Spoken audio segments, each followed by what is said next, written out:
it all comes down to this. And again, you can't go into war without being armed well. Let's go into game 2 with the draft, Todak versus the Valley. And it's now the Valley's turn to be on the play. Todak answering back. There goes the Fanny and the Kaja, while Todak takes out the Eve. So, again, I'm not sure where the Farsa was in game 1. Both teams just decided, yeah, no, we're not going to play with a box. Yeah, so looking at Todak's first draft, it's really all about like trying to work together, trying to set a lot of team fights, but the Valentina as well as Fredrin really kind of denies them of that. So I kind of feel like whatever their first 3 pick is, it's semi-flexible so that your next second 2 picks could potentially answer the problems coming in from the Valley because they picked up the carry first. That's your main win condition, and I kind of feel like they just drafted around the carry, which is correct, but they weren't able to execute it well. Oh, you can see how the Valley's baiting it right now. The question is, do you ban the Joy or do you ban the carry? Because the first pick is definitely going to go into the Valley. And that's not even thinking about the Valentina, right? Oh, in the hands of Hoon earlier. Now a lot on the mind of the young rookie from Todak. Because earlier, I bet he felt the pressure again as a high and dry Hayabusa. If you have a game like that, and then you immediately have to go into game 2, fighting for tournament life. Can you imagine? I kind of feel like what we have seen the entire day is a lot of teams, they will fight for neutral objectives together. So having someone like a Hayabusa is very tricky. Either you really show your presence in the lane or not. And it looks like Toda, they opted to ban out the carry and the first pick Joy for the Valley. And here's the thing, if it ain't broke, why fix it? I feel like right now, the fact that Todak gave the Joy over, I think Todak needs to find an answer with the first 2 picks. I'm probably dreaming, I'm probably throwing everything outside there because Todak definitely needs to throw every single item away towards the Valley. I think they can look at the focus. Yeah, no, and when they were considering everything, the Joy just came through, right? Okay. 9 times picked, 55.56% win rate, and again, 46 times banned in 57 games. So 46 plus 9, do the math. That's a huge amount of joys that have been seen in M4. So far, the answer by Todak. Oh, the Valley talked about this last night. There's the Hilda. You're a huge amount of joy. But yes, the Hilda is here. Makasi. But the thing is, if MobaZane is going for like a Fredrin, a Barats, and all those kind of heroes, it really doesn't matter that much because the Hilda is really used to fight against heroes that are early game weak towards aggression. Fredrin and Barats, they're not really that weak, and they kind of got it doubled down because Hilda as well as Valentina is okay in mid, it's okay in pressuring the jungle, but they need at least one other hero to be able to answer that. And the Valley, they could honestly answer this pretty easily with a Lilia. Just clear the lane and then fight back. Yep. So I don't think this starting part of Toda is that flexible for me. Yeah, and I want to double down on the Lilia because you have the Lolita on your side, but again, it's Todak who's going to be getting the first pick on a swing back, now going into the second phase. There goes the Ling. So far, 1 ult, all right? Kiko guys can get his hands on 1 solid ult, and that's the Numenon Blast. I mean, he can only take 1 ult, so I don't see the problem here. I mean, 1 good ult. Yeah, 1 good ult, yeah. Yeah, but sometimes you see, I've seen some weird strategies coming out from my region is that if you see a Valentina on the other side, you kind of want to confuse the Valentina which ult to take, right? So right now, I feel like Super Shark's Lolita Luminon Blast, that ult is too juicy for the side of Todak. So, but this is the comfort hero of the Valley. So what I feel like what the Valley could do is to try to use as a secondary engage to force Shiku to use the Luminon Blast early. So it's going to be like a Mexican stand down, right? Like, who's going to use the Luminon Blast first will lose. Malaysian standoff. I want to see if Toda actually bans out the Akai because I kind of feel like actually, no. Letting Akai go would be pretty good because having an option between the Hurricane Dance, okay, never mind. I know them, they would ban out the Akai. Like, I know them, but I'm trying to think, like, actually, it wouldn't be that bad. But you know what? Better be safe because this could potentially be the last game. So, yeah, ban out the Akai. Good respect for MobaZane as well. Yep, a lot on the board left, though, for MobaZane. Again, heroes like Martis. Leomord performed very well for Incendio Supremacy earlier tonight. Yep. Please don't remind me. Sorry. There you go. But let me just run you down the reason why Leomord looks really good, right? If you want to draft a Leomord into your draft, you need someone to basically do the first initial damage, right? Like big mega burst, like the likes of the Farsa with the Feather Airstrike. The Eve could also help with the slow DOT, and then you allow the Leomord to just ride in, just sweep everybody up. But from the side of the valley, currently, I don't see like that big mega burst. So Not yet. Not yet, but I don't expect a Leomord for now. Is picking. All right, so given that Formaze still doesn't have a hero, but again, that Hilda could switch up, Todak picks up the Lunox, and I think this is their way of just covering up the fact that they see, all right, Moba Zane, eyes on you. You might pick up a tank jungler here. I feel like a Farsa may come out from the side of the valley because, you know, the Yuzhong has been getting banned away as well. I feel like that's something that you will pull out if there's no big black dragon coming to threaten the Feather Airstrike. So I'm thinking the valley is leaning towards there now. Okay, so here's the thing. They pick up a Lunox, sure. Strong hero, great, love it. But again, focus on Super Shark. Try to time when you go in when Super Shark shield is down, because he could potentially result your damage to absolutely nothing. And look at the draft from Toda. They want to skill for a little bit. So it looks like here Moba Zane is going for the Barats with a 100% win rate, and Hoon is picking up the Fermis. So this is almost like what Toda wanted to do, except the junglers way of playing is a little bit different. They still want to clump up. They still want to protect their main damage dealers. But in this kind of situation, Toda, they got to make sure that they time it right, because they could get punished very, very heavily. What? And an Esmeralda. I mean, that's the shields on the Joy that they're eating up. So I guess Formaze now wants a better matchup against White Chicken. So, you know, healing old wounds immediately from game 1 to game 2. Now, with that being said, Lunox going into the Barats, Lunox going into the Lolita. I actually want the Farsa. I'm once been twice shy with this Faramis. Yeah. I feel like looking at what the final pick from the side of Todak, Esmeralda feels like that last resort coming up from Todak. And I really hope it's not the last resort. I kind of feel like the way that the idea is that Esmeralda, except for her ult, isn't really reliant on getting all those crazy skill shots. So it's much more reliable going up against the Joy. And White Chicken himself has proved that the Esmeralda is actually really good, as long as you're not fighting against an EXP laner that kind of chunks you down so hard in the early stages of the match. So this could be a fine matchup in the EXP. And I'm hoping it is, because this could possibly be the last game in this best of 3. Match point for the North American representatives. This is the Valley versus Todak. Looking at the early rotations, it's a mirror start, orange to orange. Yeah, lots of things on the line right here for our Malaysian fans. Almost from the side of the North American region, they're holding their heads up high, but Yumski is here to wreak some havoc.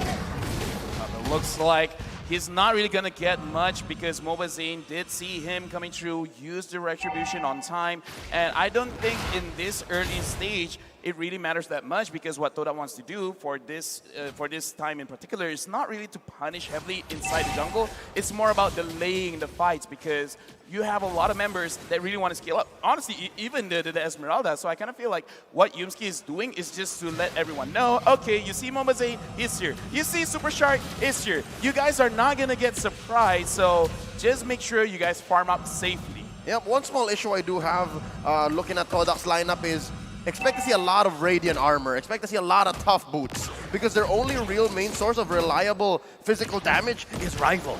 Yeah, but also another thing that we kind of forgot is that Esmeralda might do very well against the Joy, because every time the dash applies and when she's using the skill, those provide shields which Formaze could actually use. Exactly.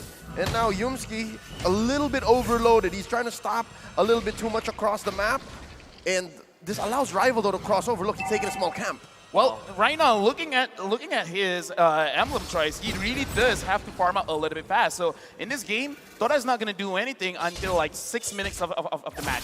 Once they got 2 items, then they can go in. Oh, White Chicken going in already. It doesn't really have the ultimate as well. Now he actually have the ultimate. He's looking for some form of fight, but just waiting for the dash cooldown. But look at Formaze. He knows exactly where White Chicken is going. Moba Zane still working on a turtle for now. Formaze, okay, the dash committed. Yumski, look at how the members of Todak split split apart, just providing so much vision all across the map. The Valley feels exposed. They give up the turtle for now. Right now, look at Ling, look at Rival. He understands, like, it's really gonna waste a lot of time trying to farm, but Super Shark smells it out and stopping Rival from getting the farm. And this is what todak has to do, and the Valley, it looks like they completely understand what todak wants to do. So no surprises for anyone. Yumski, did he actually get it? No, he did not. I don't think so. That's Yumski. I think that's the ultimate being used just to make sure that he tried to create some havoc. But because of Yumski being so annoying in the enemy jungle, the Valley, I think they've got their hands full, right? They cannot hard invade this link, allowing Rival to just scale and hopefully get the items required to go into the turtle fights. This is quite uncharacteristic. Compared to game number 1,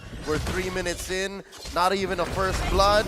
And of course, Rival here bought enough time for the rest of the map to go into a stalemate and get that first turtle. Yumski catches Hoon. Oh, he's trapped between 3 members. Oh, that's the Bermuda Triangle from the side of the NA region is going to be... Oh, Yumski gets swallowed out right into the wall, giving the kill over to Basic. What a play. It's basically Moba Zane giving free food for Basic to scale.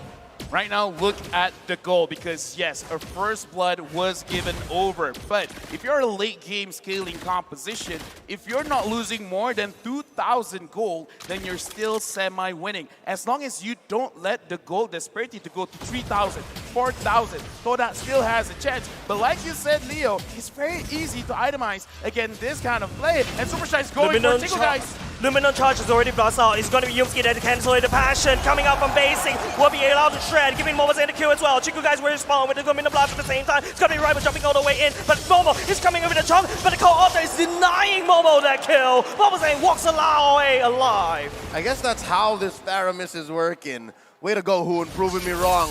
It wasn't really used for more DPS because their DPS is in the form of the peel. Off of Moba Zane, off of Super Shark, and we haven't really seen much of Flying Chicken. Lafell, you've been watching the minimap. What's happening up top?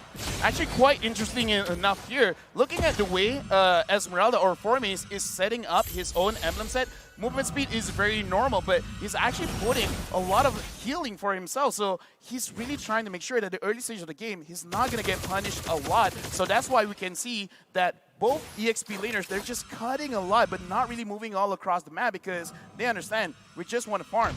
Yep, and we're still waiting for that rubber band. Again, the fact that todak is playing a late game lineup against the Valley, who wants to go early on. We're looking for a mid-game power spike here. I guess that's what Yumski's working up towards. 2 deaths. That really doesn't mean much for this Malaysian Hilda. Now, second turtle already spawned up. Wow! Wow, the quick Minimum start! Flicker, Yumski gets caught out. It's going to be Hoon zoning it all away. Driver is already there, but Moba Zane will still secure the turtle for now at the same time. Moba Zane just, I don't know what he's doing. He's basically showing who's boss. And he is. This Barats is just standing there. He's rocking that Demon Slayer emblem, and it's working wonders. Well, I mean, here's the thing. You got to look at the base stats, and Bharat's base stats is very, very strong, especially if he can get those stacks. Looking at his size, he probably has 16, 17 stacks right now. And in terms of items, Curse Helmet is just really for the extra HP and extra damage. Oh, look at how the Valley is actually cutting out, just sandwiching, making sure that Yumski, todak is not very comfortable to be underneath their own turret. That's a lot of damage coming out from Basic. Yumski walks away alive for now. Oh, Rival and Formace, though, making the most of the Valley's absence. They are going to get the push. Yeah, they're going to get the push and they're going to go run away. I know the mission. I'm not here to kill. I'm here to take down objectives. Well, that is what I talked about in game 1. Don't care about your friends. Fight. Oh, Luminous Blast going on. Chico guys will be dragged all the way by Hoon. Basic coming out, shredding Chico guys all the way to the ground at the same time. Fight Chico, look at him. He's all the way in the back line. Momo can't do anything at all. The bench is going in and Hoon will try, but Momo flickers back to safety. 3 members from the side of todak has already fallen. The Valley just pushing that kill switch. Formace. Formace, there's 4 members there. I don't think that Formace can do anything there. The Valley shreds the Esmeralda. Right now, todak, they gotta slow down because they're already giving up 1.6k, 1.5k. They've been losing on a lot whenever they're going for the team fights. They gotta calm down. They gotta understand. They gotta split the map. They gotta open the map up. Do what they did just now in mid. Separate everyone. Don't let the Valley fight. And so far, the way that todak is responding to the Valley's aggression is just quelled by Moba Zane, who was, again, I mentioned earlier, grown so much since the last time we saw him on the world stage. He's currently #1 as a tank jungler. At M4, he's taken about an average of 7,394 damage per minute in the world stage alone. So that's what's standing in the way of Rival. Rival, man, he's gonna have a lot of problems. Yes, that is the turtle taken by todak. That's just more for like some form of, you know, consolation, trying to equalize the score. Look at how the Valley is playing right now. They're trying to use basic as a sniper to snipe down this turret. This turret will definitely fall in the hands of the Valley for now. But looking at Super Shimsky, opening it up, looking for the play right there. Both these two teams, they don't really want to commit. A lot of this is free currently for the Valley. They are ahead. They're able to check bushes so much easier. And so far, what's it looking like? Again, Lafel, you mentioned, if they're at least 2K-ish ahead, they're semi-okay. Yeah, right now they're still semi-okay because Rival has the items, but will he die here? No, he should be able to leave. Looking at the itemization from Joy, it's already looking like quite a nuisance. Genius one, and right now Momo has to run away. Yeah, Momo will be able to run away. Basically, the random shot doesn't really be able to connect. Todak really looking for some pickups right here, but I don't think they can find any pickups. Todak is defaulting to just pushing down turrets left, right, center. All right, good news, bad news. For Todak, the fact that the Valley isn't as aggressive anymore is a good thing, but bad news! Caught in a very bad place, and that is the base of the enemy, but he's will be able to walk away like a boss! But Fly Chicken, even with the dashes, will not be able to connect and chase Todak down. Again, move around the map, avoid the fights. Fights are for nerds, all right? Just look for objectives.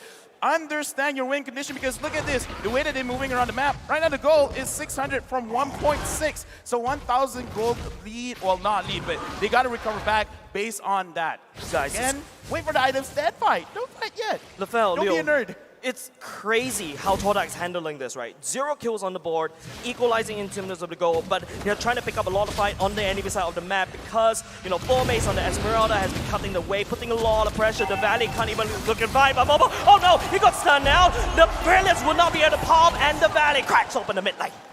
And now this makes this Lord all the more juicy, all the more safer. Yumski. Look at Yumski, the position. He's gonna do barely bother Basic and the rest of the gang. Look at how much Hoon is doing to look for a pull. Not exactly gonna work out. No, Chiku guys. Oh, 1v1. Oh, it doesn't look very good for Chiku guys coming on blast. Oh, what the block play coming over Chiku guys. It flickers all across the wall, but unfortunately that is not enough. The fight ensues as the Valley, they're trying to talk down the Lord, but will be distracted by Todak. 2 members already go down. The Lord resets. I'm just as confused. What's going on? So I think what really happened was that the Valley, they were really focused on the Lord. The Lord chunked them down quite a bit. So what really happened is that Yumski just goes in, adds some stacks to his ult, and then just slams down onto Basic. He died because he took a little bit too much damage from the Lord. Stay down, Peter. Pooh, stay down. But with that being said, 10 minutes in, I'm guessing maybe this is where we start seeing Todak pick up on their stride, because all this chaos across the map, this is where Yumski just relishes. This is where Rival wants to find those amazing catches. And now the angle. Lord at less than half health. Look at this bush. It's so juicy. It's so juicy, but speaking about juicy, Basic picks up Yumski. It is going to be Todak, unable to buy some time, but the Lord resets once again. The conceal play going in, just wave clearing. The Valley playing this macro game, and the play of Tom and Jerry. It's a bite. Chico guys will fall in the hands of Hoon. This is the American Ube. They're not letting go. They know that they control the river. They know that they have priority over everything that they set their eyes on.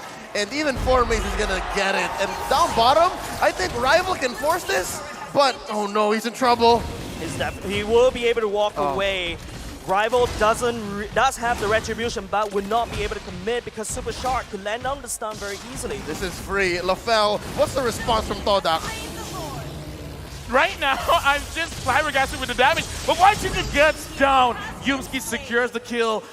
Okay, here's the thing, right? Is it really just basic? Because the amount of damage going over to Toda is a little bit too much. He has 2 penetration items with the 100 strike as well as the Malefic Roar. Looking at Toda, they kind of have a lot of armor, so I kind of understand why the damage is so big. So they got to really respect Basic's damage because Yumski tried, 4 mace tried, they cannot tank. And Rival is you see that? You see that? That's really unfortunate, Moba guys. didn't. He didn't. MobaZane didn't. We did. But again, this allows Todak to find these angles to make the most of the time they have. Good news, bad news, good news. This is just a level 1 Lord. And I think they are going to go ahead and defend clearly. Bad news is Basic is just feeling it. Basic just found his stride. Basic is going to use every little bit of space that Hoon and Shark buy for him. And best believe, soon enough, these inhibitors are going to be in trouble. This game of Tom and Jerry, just todak, just running away as you come in, trying to stomp down on this cockroaches there, would not refuse to die. It's going to be Foreman charging out. Basic is still in the right way, but look at the base of the Valley. It's going to be the Link all the way at the backside, and now it's todak desperately trying to stall time. Basic picks up Chico guys at the same time for now, but it's going to be Rival cracking down the bottom lane. Come on, Look at the Valley. please. Look at the base. It's going to be Rival. The backdoor unsuccessful. And the clapback is going to be all the worse because there's 3 members of the Valley knocking in Todak's door. And there's only 2 defenders. There's only 2 defenders left, but what can Rival and Yumski do? It's going to be a super thick stack on the side of the Valley. There's everybody on this car, and they're looking to end it. 7 seconds. They just need to buy a minute one more time. Rival goes into the temple to play at the same time, but will not be able to do anything to stall it down. No waves. LaFell, can they still do this? They can still do this because, again, Chiku guys as well as Momo has recovered. If only they were able to survive, it would have done well. So now, Toda, they gotta look at how the Valley is actually approaching the fight. You gotta find a way to not get caught, because if you don't get caught, you're not taking damage. If you're not taking damage, you have hope. And the hope here is that Todak is looking at a huge gold lead, right? 4K, but the map is on their side. It's easier for them to split push, and they force the Valley to basically have this permanent bit of damage, a gaping wound in the bottom lane, and that's all thanks to Rival. I really like what Todak's doing here, right? They've literally given a run on site to any single member from the side of the Valley. Do not engage, just run away, just be as annoying as possible, and we buy time for Rival to slowly take turrets one by one. Like I said, don't care about your friends, don't care about your friends right now. Rival's going up against White Chica, but it's not a 1v1. It's a 1v2. Yeah. And looks like White Chica still got the kill. What? Yeah, it's just crazy, right? The amount of time that White Chicken was able to buy at the bottom lane, and now it's going to be the Valley. It's a 4v4 at the pit right now. It's going to be a 4v3, mind you. And look at Todak. They're super greedy. They're doing so many things at the right time, but unfortunately, it is going to be Hoon that will be lost.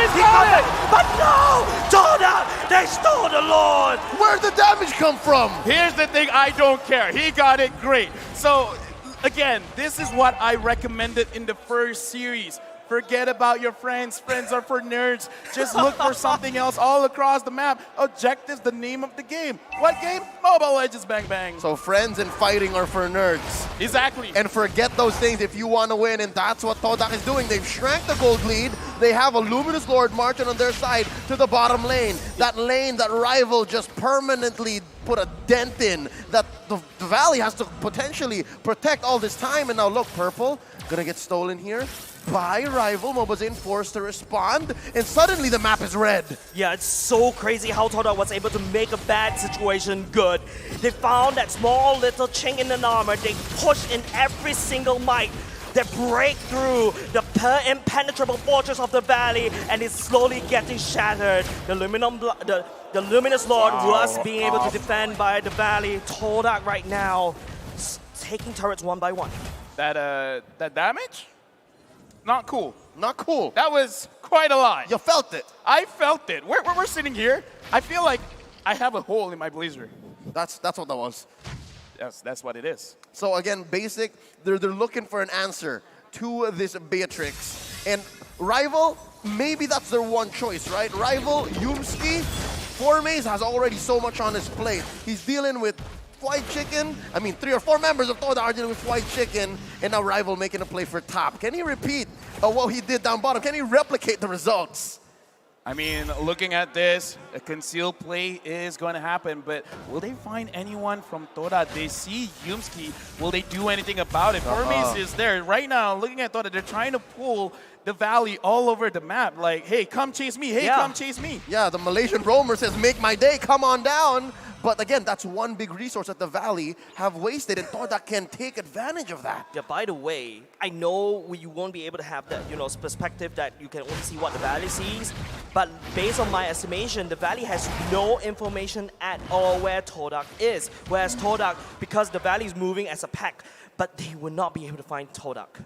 And I think that's one strength todak has over them. Once this gold lead shrinks, once the map once again swings either red or blue, todak can take advantage of that. Rival can make a play, can commit to a certain lane, and again force an inhibitor push, force permanent damage towards the Valley's resources. We're about 15 seconds away from this Lord, and look at how clumped up the Valley is. Dude, one catch. The Valley just needs one catch, and it's GG game over for todak. They don't know this, but Hoon and Super Shark are so close to Yumski and Chiku, guys. Yeah, it's just a play of vision right now. Something to take note, very interesting. White Chicken actually swapped to the Rapid Boots. He needs to go around the map from one lane to another very quickly because todak is just creating so much invisible map pressure all across the board. This is a very beautiful game. Not just that, I'm guessing the Rapid Boots could also be in efforts to pin people down, right? You have that passive that slows you down once you get hit by the carrier, and in this case, White Chicken.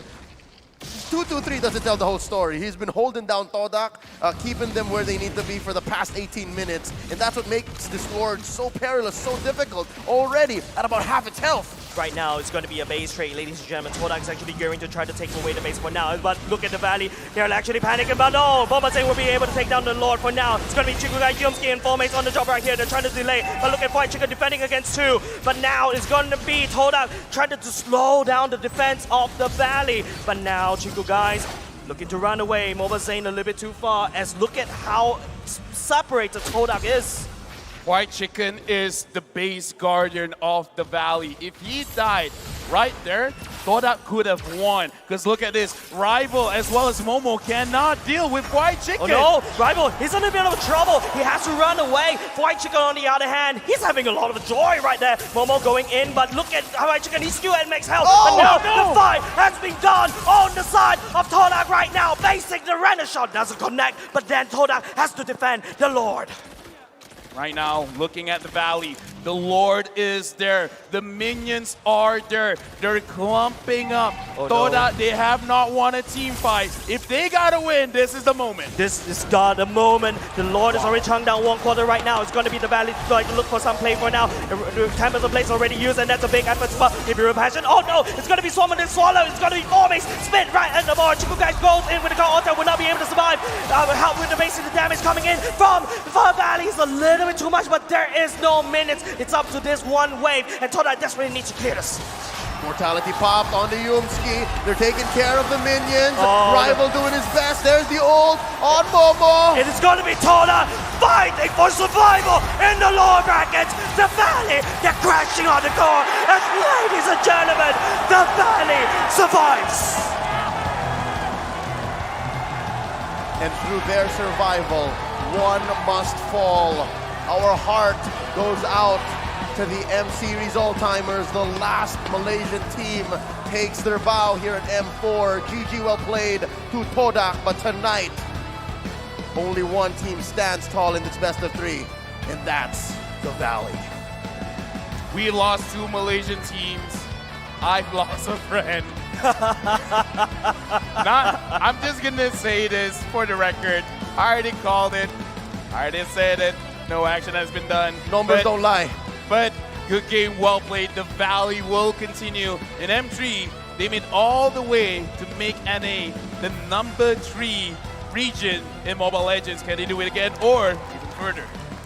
Just to put into perspective what the Valley has done here, in the past few years, I remember at least M2 and M3, todak had at least a 4th or 5th place berth, all right? I think the highest that todak finished was in 3rd.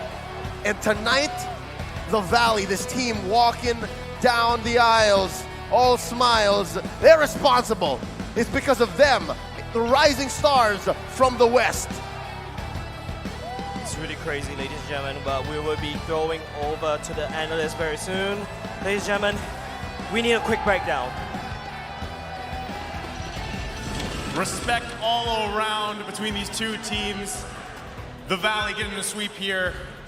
I don't know what they ate for breakfast, but breakfast champions, as they're calling over there, or the Wheaties. But again, what a series, and I really do feel like they just stepped up here. Yeah. Well, so many good stuff that we saw from todak this game. It started really badly for them though, but they found an opening, and I think that they were so all in on the split push kind of strategy, the todak Langdor mindset, and you would argue that they could have taken it. However, it was the Valley in the end, and I'm very sorry about my Malaysian friends out there. I guess my friend is Trex now. We're besties. We are besties. Let's do it. Okay. That's right. I do have to say, todak, like, I think everyone was on the edge of their seats during that rival push, and even from that moment on, they had a lot of control over the map. I mean, the Valley was just able to get the answer, able to get that last Lord, but if they didn't rotate Fried Chicken up to that top lane, it could have been an easy finish. Great point, because it was looking a little dicey there, right? I mean, Rival was doing that work on that Ling. He was pushing that bottom lane there. And there was a moment, I mean, that's really where the pressure started. And you saw, right, Fried Chicken had to react and adjust to that. And he did it perfectly with the Joy there. And just things really worked well for them. It fell into place for the team. Great troubleshooting coming out from Fried Chicken, because there was a time where he was defeated, actually outplayed by Rival eventually, but that only happened once. The next time he did try to defend the lane, he wasn't actually very deep into the lane unless he found where the Ling and the Esmeralda is. You'll notice he is actually very near the turret, was trying to defend it as much as possible, and very smartly, he's trying not to die, and then made a lot of impact in the late stages of the game. Man, you can see, you know, the smiles led by Zane here. They got to be feeling good because, you know, there was doubts, I would say. It just clicked. Yeah. Top 8. Top eight. That's all I wanted. You know, the journey, now they're in the top 8. But again, just, it's all smiles for them because, again, the doubts that were on the Valley early on, the struggles that they had to the group stages, to now where they are. I mean, as we take a look at the items here at Trex, anything that you really want to point out, because, you know, across the board, again, just like game 1, the whole team pulled their weight. I think something that I want to focus in on is Fried Chicken a little bit here, right? He definitely stepped up his game, even in all theoretics, right? Like, the Joy shouldn't do that great against the Esmeralda, losing the shield, but he does pick up a little bit of magic defense, but overall goes into the physical and just enough damage to still have some impact into the game. Now, overall, if I keep going through these items, I don't want to sound too crazy. Wolf is the real item genius. You know, Super Shark already building up so much of my magic defense in the department, and you have to understand, this Radiant Armors was so clutch in many points of this game. This will be the anti-Lunox, anti-Esmeralda defense that they have. And most of the damage out from Team Todak are actually magic-based. Only the Link can deal the physical damage. And having this kind of bulky Lolita in the front lines and side laners that are also very tanky. By the way, MobaID didn't die this game. Yeah, he didn't die at all. And also, you know, this time, this Fairness obviously working with the lineup here. Hoon having 12 assists, working so well for them. And the fact that from game to game, Basic just had an amazing game all around, right? Whether it was the Brody, the Beatrix, things working out so well for him. But again, this is usually where you see that support from your team really set you up for success. And I feel like that's exactly what happened here for Basic. Definitely for Basic. I mean, we've just seen him on fire, but also Hoon as well. In game 1, the Fermis went to the side of Todak, right? And we all thought it was kind of a rough pick after the Valentina. This time they do literally the same exact thing, but Hoon uses it in great defense measures in the beginning of the game, but then as they creep into the mid to the late, he uses it as an aggression with that Cult Altar. And paired up with the Barats, I think that was the thing that really helped them press a lot of those team fights. It's very difficult to play the Lunox with this kind of strategy where you have a lot of sustain. With Lunox, you want to destroy them with your Lunox bomb combo, the Ruby DD combo that we're talking about. And I would also want to say about Hoon, his usage of the Shadow Stampede, the way he's able to like snag people into their zone was actually amazing. But the man of the hour, Basic, I definitely agree with this one. He did. That's not Basic. I don't know who that is, but that man is a monster. Aliens have invaded the body, and right now he has been playing like a god the past 2 days. I agree. Hey, you gotta admit, I mean, people have said a lot of things about Basic, right? Up to this point in the M4 tournament. Well, now that you've had this series and it's against a team like Todak, maybe that's going to quiet some of the doubters, right? Yeah. But still, what an amazing game for him, Wolf. Definitely amazing. There were so many moments where he should not be like surviving it, but the usage of the tactical repositioning as well as the flicker, and the fact that he went for Athena shield so that he will not be bursted down by the Lunox, and then eventually going for Has Claw so that he can survive afterwards. Such an amazing display of usage of the Matrix and positioning coming out from Prime Basic himself. All over the map around the 5-minute to 10-minute mark because the Valley allowed him to do so. Most definitely, and also this is around that 8-minute mark. You see the importance over that Lord pit and just being a part of the team here. But even all the way back to the XP lane, literally everywhere. And this is where I think when we really start to see them clump up, right? After that 5-minute mark, once the Lord comes in, and he is just following his team around and backing them up to every measure. Yeah, and I mean, given this whole situation and the way this game went here, we're going to be taking a look at the highlights for this game. And honestly, the entire team, again, is a highlight for them. Specifically, too, the fact that, well, here we go. Now the highlights. Thank you, I am a highlight. So, again, just all around the board, the Valley really performing here. There were a couple moments, I feel like, early game where todak really was in this, right? They had a lot of moments here, and Rival even doing work, right? This is, by the way, the previous game. Yeah, game number 1. But still, it's pretty much the same story here, Wolf.